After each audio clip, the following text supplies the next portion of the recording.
It was evil, it was corrupt, it was dirty cops, it was leakers and liars, and this should never, ever happen. We are going to fight to keep America safe again.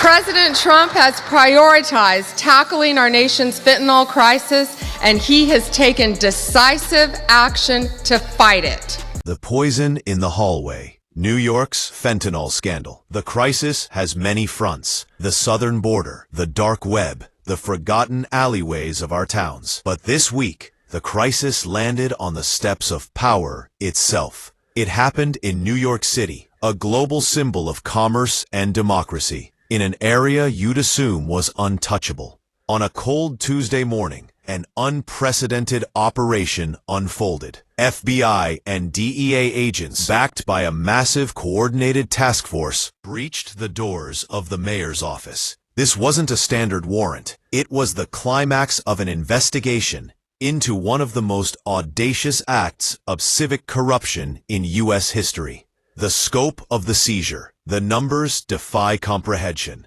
1.1 tons of fentanyl. That is 1,100 kilograms. To put that into perspective for our audiences in the UK, Canada, and Australia, just 2 milligrams of this synthetic opioid is considered a lethal dose. This single cache, discovered hidden within a network of tunnels and municipal storage facilities linked directly to the mayor's inner circle, represents literally millions of potential deaths. It is a stark reminder that the war on drugs is no longer about bulky bricks of cocaine.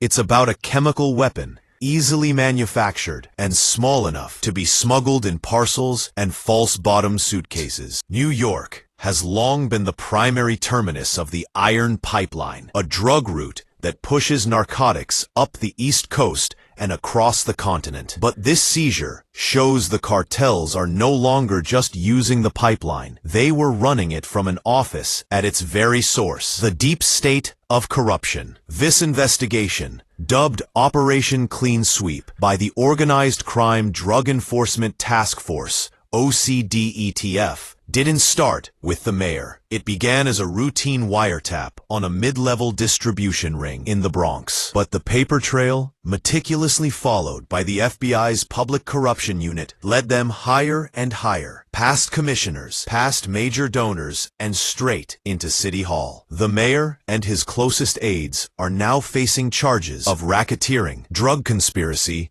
and money laundering. Authorities allege the mayor was not just taking bribes. He was an active partner, using city-owned properties for storage and city resources for distribution logistics. This level of institutional infiltration signals a terrifying new chapter in organized crime's hold on civic life. The operation culminated in a massive, coordinated sweep leading to 1,240 arrests across the metropolitan area, from low-level street dealers and money mules to key international operatives. This is the organizational backbone of an entire criminal empire, dismantled in a single 48-hour period. The military's unseen hand. The most unusual element of this story is the involvement of the U.S. military. Due to the Posse Comitatus Act, active duty soldiers are legally prohibited from participating in civilian law enforcement actions like arrests and searches. However, under Title 10 of the U.S. Code, the Department of Defense is authorized to provide specialized assistance for counter-drug operations. In this case, it was the unseen hand of military-grade signals intelligence and logistics that proved crucial. Highly advanced analytical tools, often used to track terrorist finance networks overseas, were repurposed to map the domestic cartel structure. The military's reach